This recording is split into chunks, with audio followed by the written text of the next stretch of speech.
Vous pouvez avoir le Saint-Esprit, mais être animé par un autre esprit. C'est comme un chrétien peut avoir le Saint-Esprit, mais être envoûté par un autre esprit.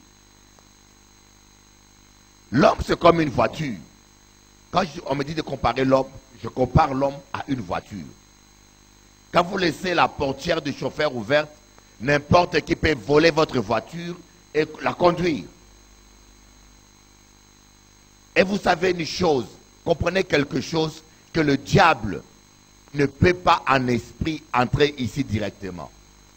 Il ne peut même pas mettre son pied à la porte, parce qu'il sait que l'Église a le pouvoir sur lui. Même les sorciers, ils ne peuvent pas entrer ici en esprit. S'ils veulent entrer ici, ils vont chercher un chrétien dans lequel ils peuvent entrer. Et en étant dans les chrétiens, ils peuvent avoir accès dans l'église de Dieu. Applaudissons le Seigneur Jésus.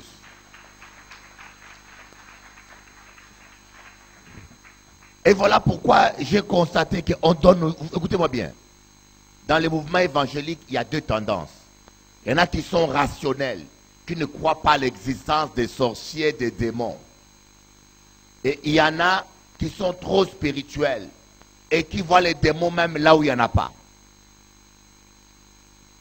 La plupart des problèmes que les chrétiens nous vivons sont dus immédiatement. La cause directe, c'est le chrétien lui-même. La cause indirecte, c'est le diable. Le diable va chercher des gens par lesquels il peut entrer. Et si le diable ne trouve personne, l'église sera complètement en paix. Mais quand tu trouves 2 ou 3 personnes, et c'est par ces personnes-là qu'il peut rentrer dans l'église et détruire nos prières. Amen. Allons voir dans Luc chapitre 9. Faisons attention, mes amis. Et j'aimerais que vous puissiez comprendre que vos oreilles ne sont pas des poubelles. Si quelqu'un a de l'amertume, qu'il aille à la croix vomir son amertume. Vous voyez, si quelqu'un a, je ne sais pas, son cœur rempli de douleur, va à la croix pleurer et vider ta douleur. Mais ne va pas dans l'oreille de quelqu'un d'autre pour l'infecter. Regardez un peu. Luc chapitre 9, verset 51. Lorsqu'approchèrent les jours où il devait être enlevé du monde, il prit la ferme résolution de se rendre à Jérusalem. Et en voyant devant lui des messagers, ils se mirent en route et entrèrent dans un village de Samaritains afin de faire des préparatifs pour lui. Mais on ne le reçut pas parce qu'il se dirigeait vers Jérusalem. À cette vue, les disciples Jacques et Jean dirent: Seigneur, veux-tu que nous disions au feu de descendre du ciel et de les consumer? Il se tourna vers eux et leur reprit sévèrement en disant: vous ne savez pas de quel esprit vous êtes animés, car le Fils de l'homme est venu non pour perdre les âmes des hommes, mais pour les sauver. Et ils allèrent dans un autre village. Voyez, Jésus prit une résolution ferme. L'amour n'est pas contre la fermeté. Des gens qui ne sont pas fermes dans leur résolution ne peuvent rien faire. Les gens qui ne sont pas fermes, tu veux te marier, sois ferme dans ton engagement. Tu as pris l'engagement de te fiancer. Après, tu attends tonton qui est contre, tantine qui est pour. Et chaque personne, pour des raisons personnelles, ils ne sont pas d'accord, ils sont d'accord. Mais il y a des gens qui sont irrésolus. La Bible dit que Dieu aime les gens indécis. Il y a des gens qui sont trop influençables. On peut en faire ce qu'on veut. Mais Dieu aime des gens qui savent ce qu'ils veulent. Voyez, un homme m'a dit, nous prenons des décisions. Mais c'est les décisions qui font de nous ce que nous serons. Quand vous prenez de bonnes décisions et vous êtes ferme avec cela, croyez-moi, vous serez un homme d'avenir. Vous allez impacter votre génération. Des grands hommes, ce sont des hommes qui ont pris de grandes résolutions. Applaudissons à Jésus-Christ. Alléluia. Il y a un moment donné où on écoute d'abord les conseils des gens. On écoute la belle-mère, on écoute papa, on écoute tonton, on écoute tous les conseils. Parce que Dieu dit, le salut est dans les grands nombres des conseillers.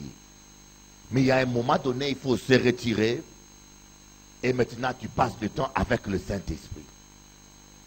Tu pèses tous les conseils. Et après, tu prends une décision. Et tu dois rester ferme avec ça.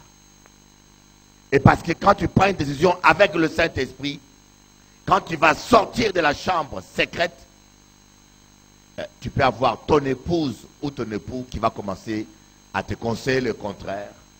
Tu vas voir une autre personne. Il y a tellement de la manipulation dans ce monde. Même dans les églises aujourd'hui, il y a tellement de pasteurs qui manipulent les fidèles. Oh my God. Appuyez-vous seulement sur Jésus. Donc Jésus était quelqu'un, quand il prend une décision, il ne bouge plus. Il a dit, je vais à Jérusalem. Je vais à Jérusalem. C'est décidé. Il n'y a plus de débat. C'est ce qui manque dans nos églises. Quand il n'y a pas de discipline dans l'église, c'est n'importe qui fait n'importe quoi.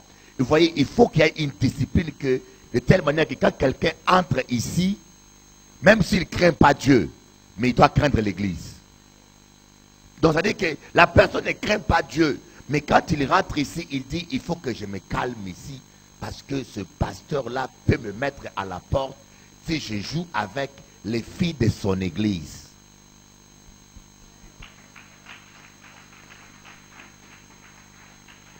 Mais si quelqu'un, il ne craint pas Dieu, parce qu'il ne connaît pas Dieu, mais il voit que le pasteur a que les dents dehors. Il dit, voilà l'amour en Christ. On va en profiter. J'ai toujours dit, un homme de Dieu doit être à la fois lion et agneau.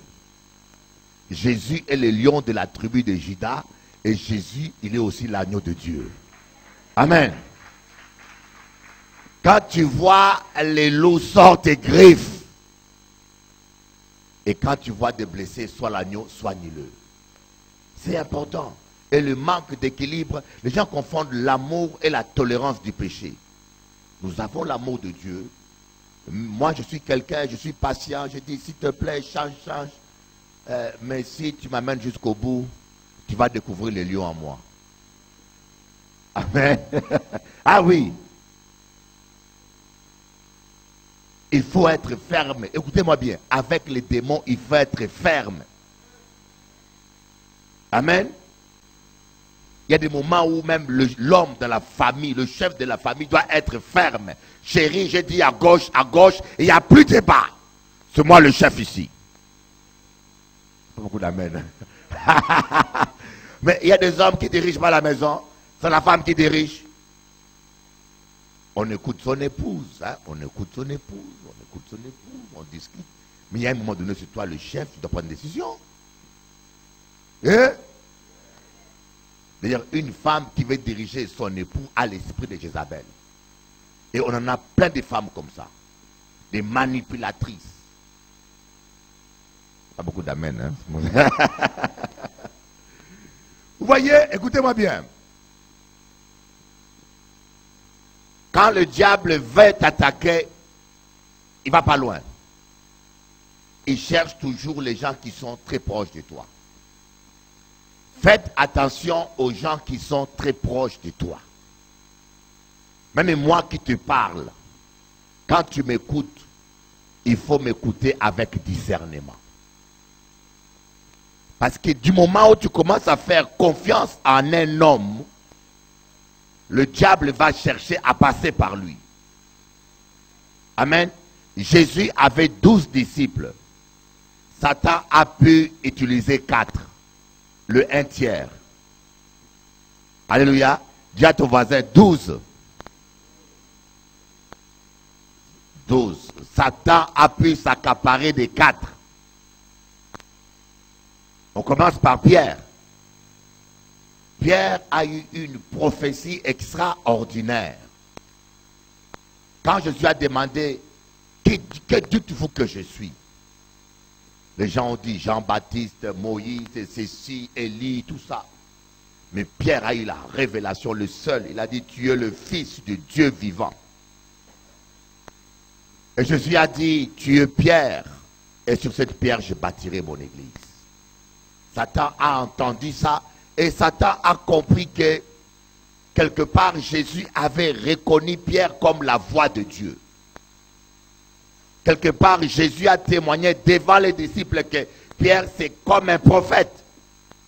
Parce que ce n'est pas la chair et le sang qui l'ont révélé, c'est l'Esprit de Dieu. Et vous savez ce que Satan a fait? Il a cherché un moyen d'entrer dans Pierre pour tromper Jésus. Écoutez-moi bien. Chaque fois que vous faites confiance à quelqu'un, ayez le discernement parce que le diable cherchera à tout prix à utiliser la personne pour vous tromper. Quand Jésus a dit, bientôt le Fils de l'homme sera livré comme il est écrit de lui, Pierre va dire, mais non Seigneur. Ah non, ne dis pas ça quand même. Comment? Moi j'ai laissé la pêche là-bas, mais c'est pour être adjoint du roi. On a laissé nos affaires et tu vas mourir. Alors nous on va retourner ramasser les filets encore là-bas. On va se moquer de nous. Non, Jésus a dit, arrière de moi Satan. Beaucoup. Remarquez bien, Jésus ne perdait pas son temps au téléphone. Hein. Vous là, téléphone. Et je vous dis une chose, devant Dieu, si on arrache à tout le monde les portables pendant un mois, 80% des péchés vont disparaître dans l'église. Applaudissons Jésus. Les portables ont fait augmenter le taux de péché dans le monde. Avant, il fallait être à la maison pour faire des cancans. Maintenant, même dans les métros, même au travail, même en chaîne. Il a dit quoi? Surtout dans les métros, tu vois des gens qui parlent très fort. Tu vois quelqu'un qui dit, il faut payer ça. C'est comme un grand homme d'affaires, mais il est fauché comme un. Amen. Voyez, Jésus ne perdait pas son temps. Dès qu'il discernait le diable, il arrêtait tout de suite avec lui. Quand Satan dit, agenouille-toi devant moi, adore-moi, arrière de moi, Satan. Mais le problème que nous avons, nous prêtons le rein aux démons.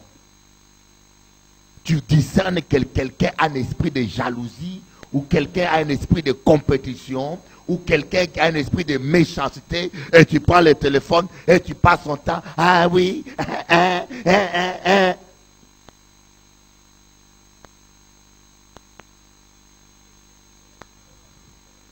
Amen. Écoutez-moi bien. La première erreur de Ève, c'est d'avoir parlé avec le serpent. Parce que le serpent n'était pas caché. Hein. Ève a bien vu qu'il s'agissait de Monsieur Lucifer. C'était le serpent. Elle aurait dit, serpent, qu'est-ce qu'il y a entre moi et toi? Va-t'en! Mais, ah bon? Curiosité. Vous n'avez pas remarqué ça? Et les gens, quand ils veulent vous parler, vous disent, tu sais, j'ai un secret, mais je ne dis pas. Là, il sait qu'il excite ta curiosité. C'est grave. Je préfère pas dire. Alors là, toi, dis maintenant, c'est quoi? Amen.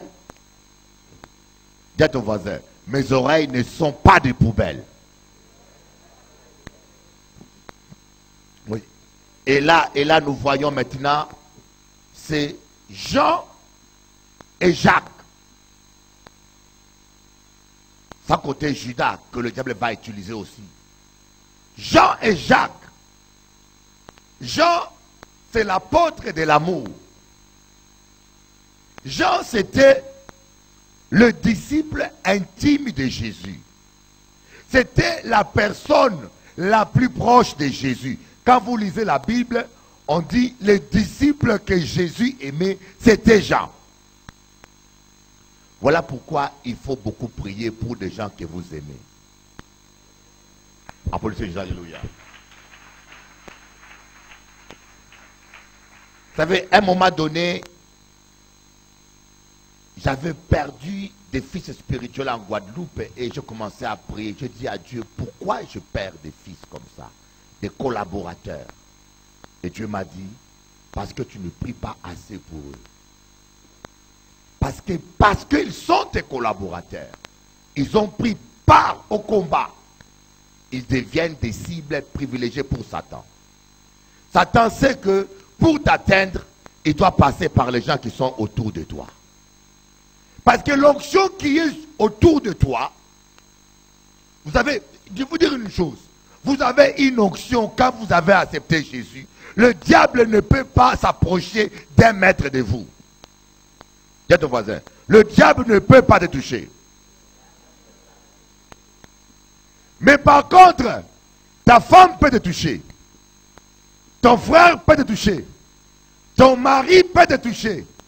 Ton voisin peut te toucher. Alors pour te toucher, il s'arrange d'entrer par ta femme, ton mari, ton voisin ou par la personne le plus proche de toi. Faites attention, les dangers des fois n'est pas loin, mais c'est avec la personne qui est le plus proche de toi. Applaudissez Jésus, alléluia. Vous voyez là? Ces gens, on dit les disciples que Jésus aimait. Les disciples le plus intime qui dormaient sur la poitrine de Jésus. Et Jacques, l'apôtre Jacques, c'est le frère de chair de Jésus.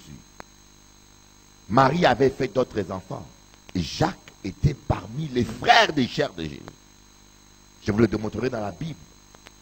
Jacques était le frère de Jésus dans la chair. Donc, le diable aime bien exploiter le lien charnel, la sensibilité charnelle. Voyez, pour avoir Abraham, le diable a utilisé Sarah, sa femme. Sarah va dire à Abraham, écoutez Abraham, je ne conteste pas la prophétie de Dieu. C'est vrai que Dieu t'a dit que tu auras un enfant, mais ce n'est pas obligé que ce soit par moi. Ça peut venir par Agar. Je sens la conviction. Sarah a prophétisé, c'est par Agar. Abraham a regardé Agar balayer un peu. Il a vu toutes les options. Vous voyez, il a vu toutes les options. Il a dit, Seigneur, c'est Sarah, c'est pas moi. Alléluia. C'est comme la doctrine de la polygamie. Il y a beaucoup de pasteurs africains qui sont devenus des polygames parce que ça les arrange. Comme ils aiment beaucoup les femmes, alors aussi il faut le faire avec la Bible à l'appui. C'est intéressant. Les gens aiment croire aux choses qui les arrangent. C'est pareil la doctrine qu'on dit la dîme c'est la loi. Alors que la dîme, Abraham l'a donnée avant la loi. Mais les gens, ça les arrange. Comme ils sont dans la cupidité, ça les arrange.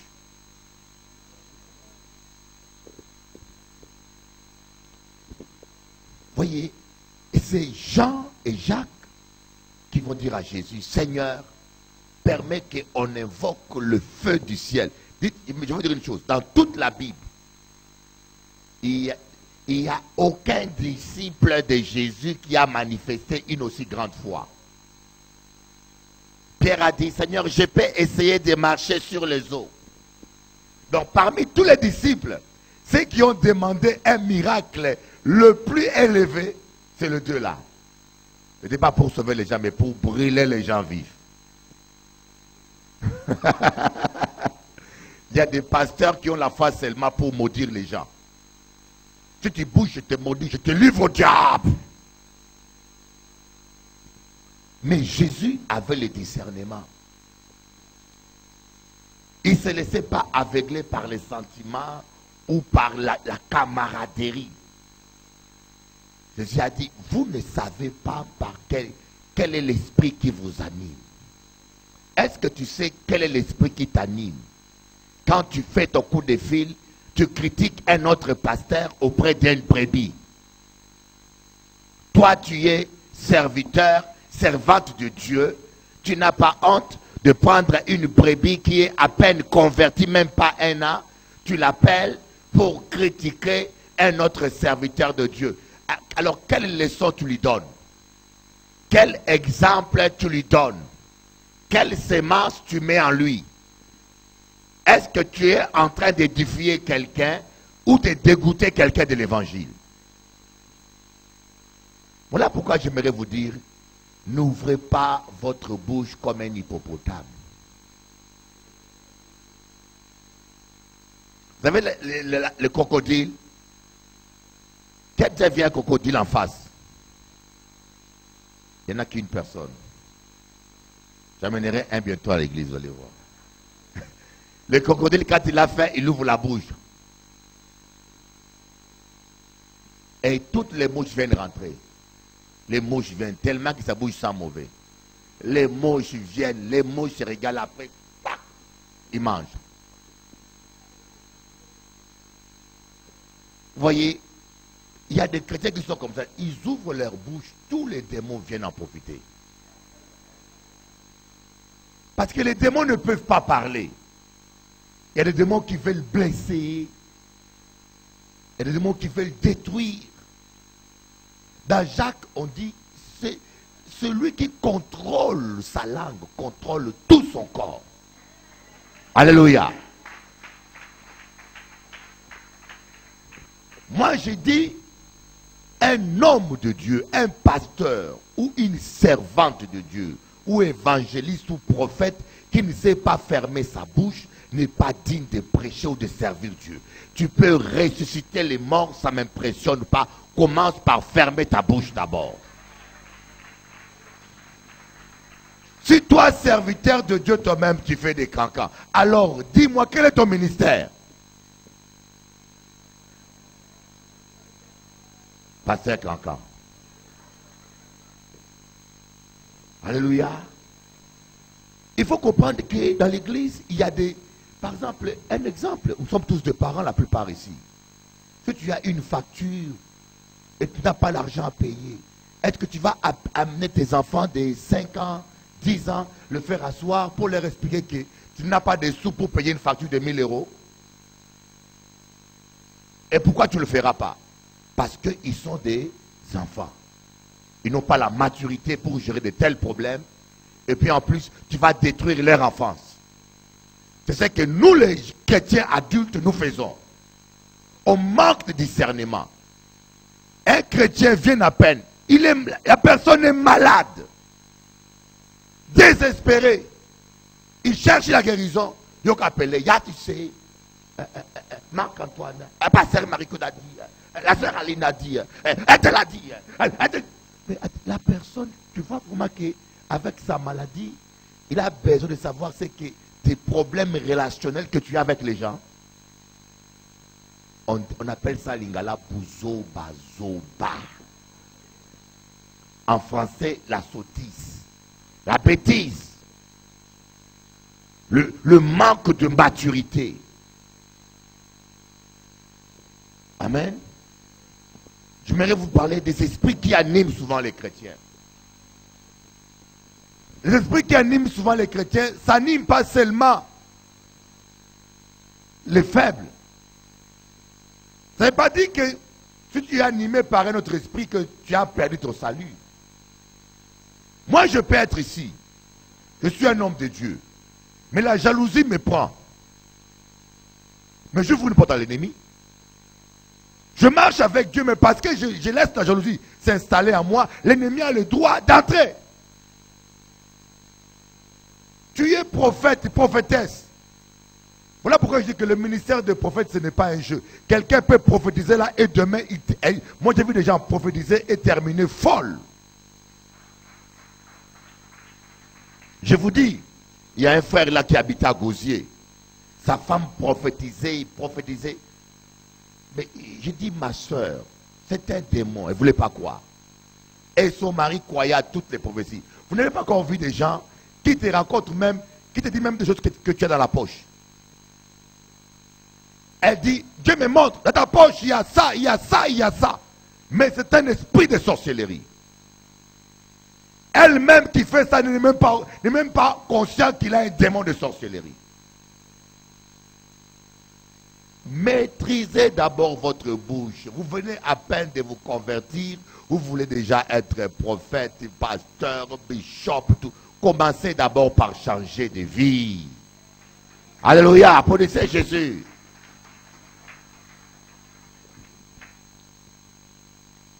Mais je vous dis, j'ai vu des cas de gens qui sont devenus fous. Un jour, je dis au frère, mon frère, ta femme là, il faut la délivrer. Mais comme sa femme, il est content. Madame Amouin, prophète, je suis pas jaloux de Madame Amouin. Et un jour, le monsieur était en caleçon. Dans le salon, la dame dit, ainsi parle l'Éternel. Va appeler le bishop, va chercher le bishop là où il est. C'est bon? Il dit, attends, moi je peux te le pantalon. Non! Ainsi pas de même. Va comme tout dit comme ça, va comme ça. Elle m'a dit, bishop, tu avais raison, hein? Tu avais raison.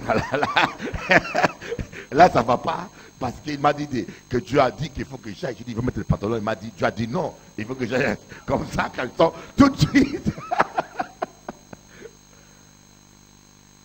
Il y a encore une autre sœur, elle, c'est la femme d'un architecte.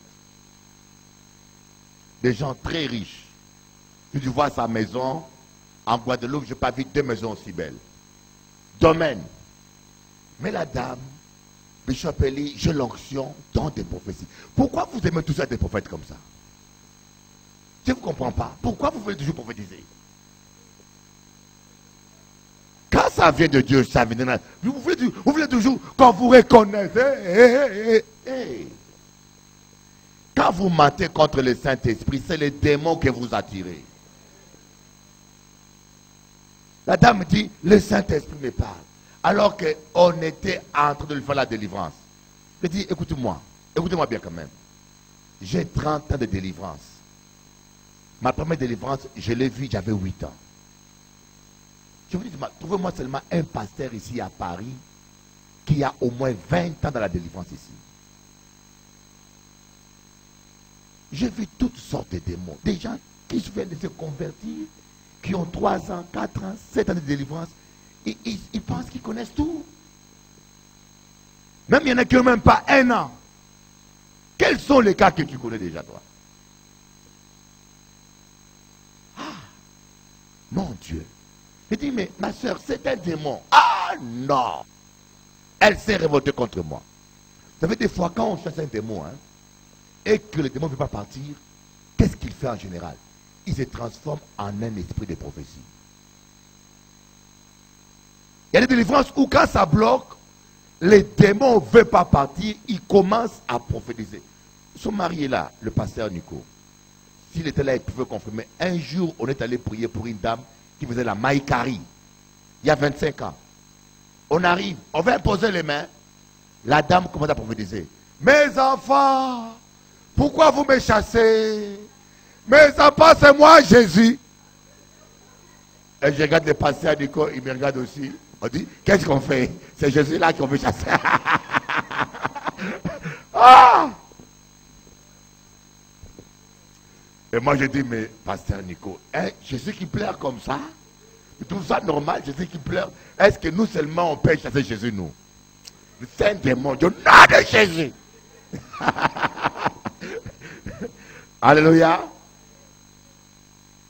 Et la dame ne voulait pas croire. Vous savez qu'est-ce qui lui est arrivé? La dame, elle roulait en Audi, elle roule en point à pitre. Elle entend une voix qui dit arrête ta voiture. La même voix qui lui parlait. Elle arrête la voiture. Le soir des ans, Jésus-Christ lui dit écoutez, j'ai mis un sac plein d'argent dans cette poubelle-là pour toi. Va le prendre.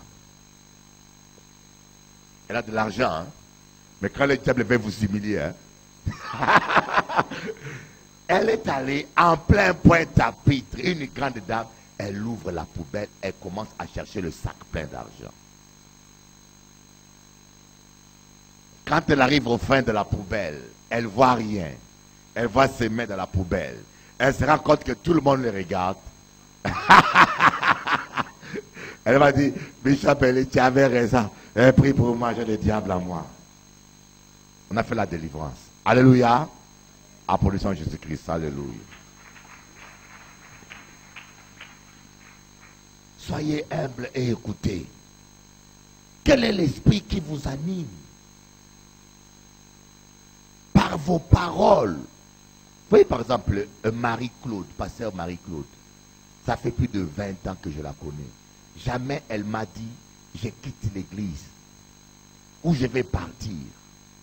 Quand quelqu'un, il est chrétien dans une église, il dit dans un mois, 2 fois, 3 fois, je vais partir. Sachez que tôt ou tard, il partira. Non pas qu'elle veut partir, mais les paroles que tu prononces, le diable les récupère un jour. Ne soyez pas comme des insensés. Tu dis à ton mari, on va divorcer. De toute façon, on va divorcer. De toute façon, ça ne marchera jamais. De toute façon, mais comment toi, un enfant de Dieu, tu prononces la mort? Et quand cela arrive, tu dis à ton fils, tu es un idiot. Tu es très bête. Alléluia. Faisons attention parce que le diable ne peut pas lui-même directement maudire. Amen. Pour agir sur terre, écoutez-moi bien, pour agir sur terre, il faut obligatoirement un homme. C'est la raison pour laquelle, pour sauver l'humanité, Dieu devait s'incarner en un homme. Alléluia. Pour agir sur terre, c'est pour cela que Dieu a dit à Ézéchiel, Ézéchiel, prophétise. Pourquoi Dieu lui-même n'a pas prophétisé? Avant d'établir l'homme, on voit Dieu au commencement, il dit que la lumière soit. Il crée lui-même.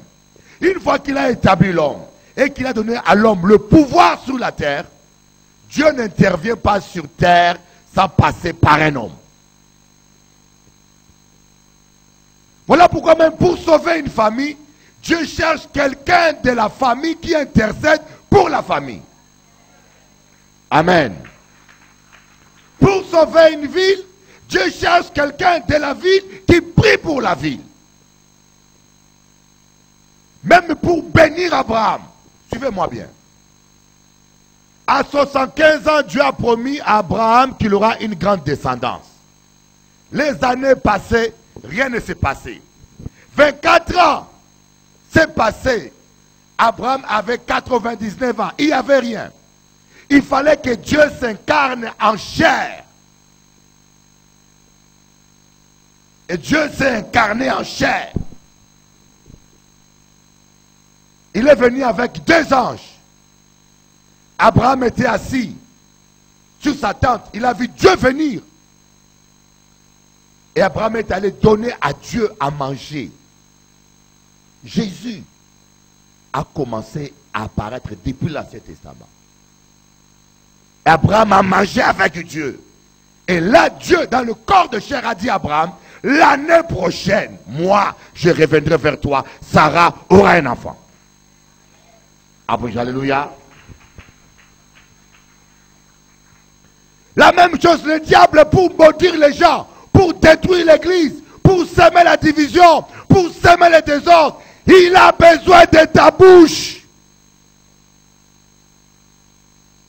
Si tout le monde ferme sa bouche ici, le diable va galérer.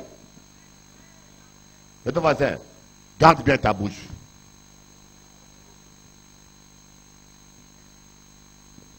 Amen. Arrêtez. Moi, je dis quelqu'un qui dit n'importe quoi. Un homme de Dieu, un enfant de Dieu, c'est chasser les démons, ça ne m'impressionne pas. Faire des miracles. Mais je vous dis, il y a des miracles que Dieu, j'ai vu dans mon ministère, je vous dis ça sans rien rajouter, que je n'ai jamais vu nulle part avec mes yeux. Dans les vidéos, oui. Mais que je vais dans un séminaire, une convention, je m'assois, je vois des miracles que Dieu a fait avec moi, avec quelqu'un d'autre comme ça, non. Alors pour moi, les miracles, ça ne m'impressionne pas, ça ne veut rien dire. C'est bien, mais ce qui m'impressionne, c'est quelqu'un qui ressemble à Jésus. Alléluia. Un homme de Dieu et une femme de Dieu, on doit voir le caractère de Dieu, la douceur de Dieu, l'amour de Dieu, la patience de Dieu en toi.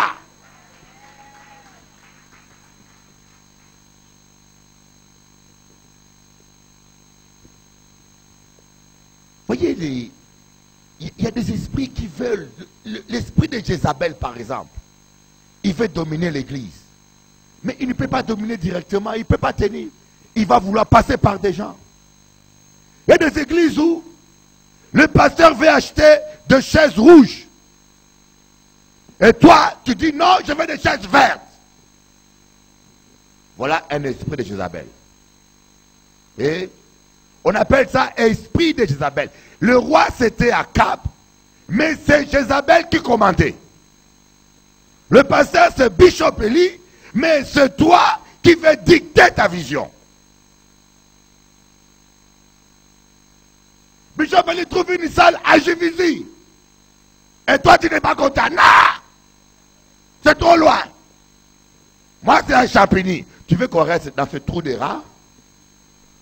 Il n'y a pas d'issue de secours. L'électricité tombe tout le temps. Est-ce que tu as besoin d'une prophétie pour comprendre que Dieu ne fait pas ici? Alléluia. Ah. On n'a pas où garer les voitures.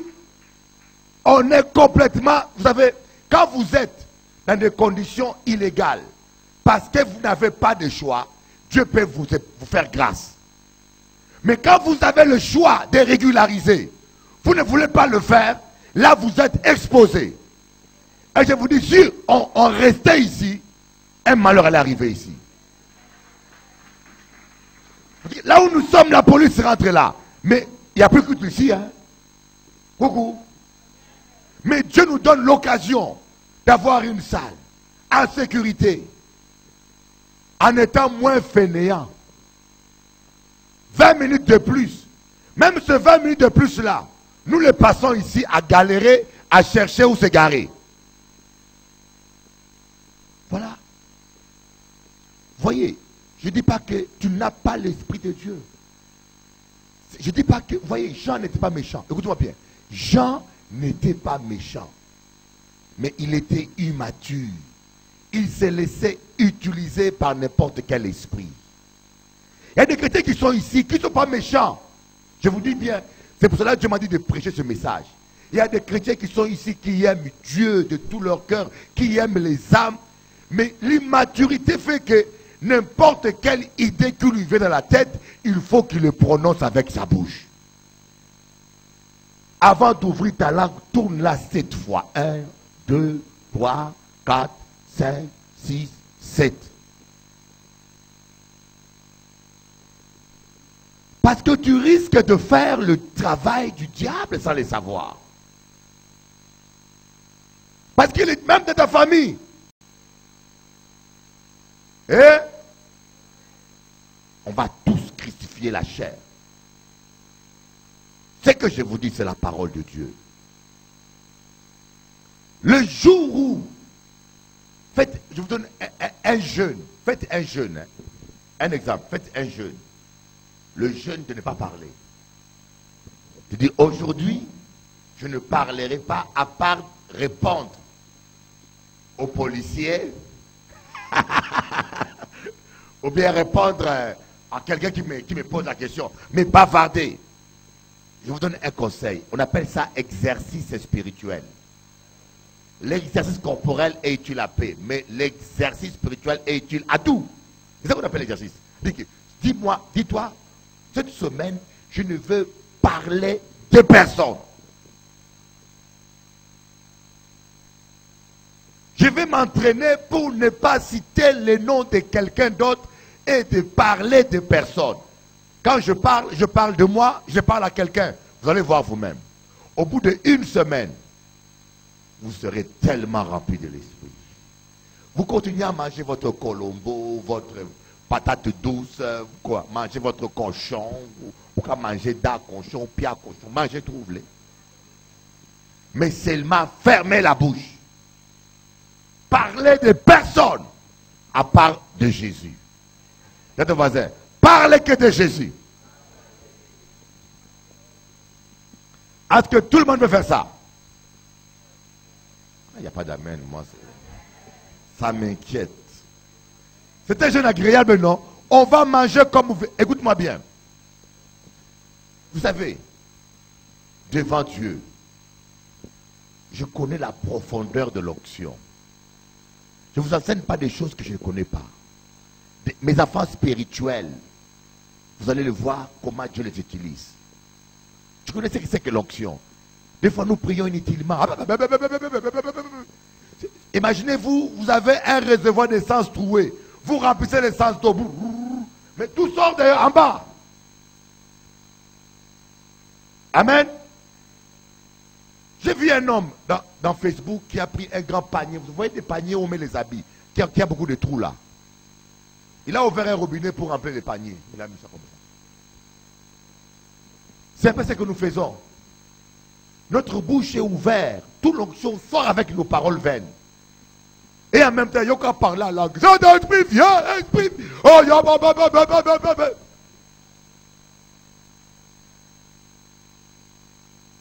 je vous dis, tu peux même diminuer tes heures de prière. Tu pries 1 minute par jour. Mais si tu as bien fermé la bouche, tu verras comment la puissance va augmenter. Applaudissons Jésus.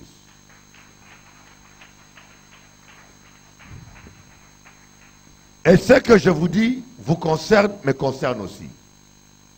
Parce que quand on parle de la langue, nous tous, on doit progresser. Alléluia. Quand nous parlons de la langue, même de la sainteté, nous tous, on doit progresser. Même moi, des fois, je m'assois devant Dieu. Dieu me parle de moi comme je vous parle comme ça. J'ai dit, waouh, Seigneur, merci de m'aimer et de m'utiliser quand même malgré tout. Ah oui, Dieu est amour. Quand il nous utilise, hein, il est amour. Et c'est ce qui nous rend de plus en plus humbles. C'est pour cela, moi, je ne suis pas capable de condamner quelqu'un. Je vous dis, quand je prêche là, je ne peux pas condamner une personne parce que tout ce que je vous dis là, je l'ai pratiqué aussi.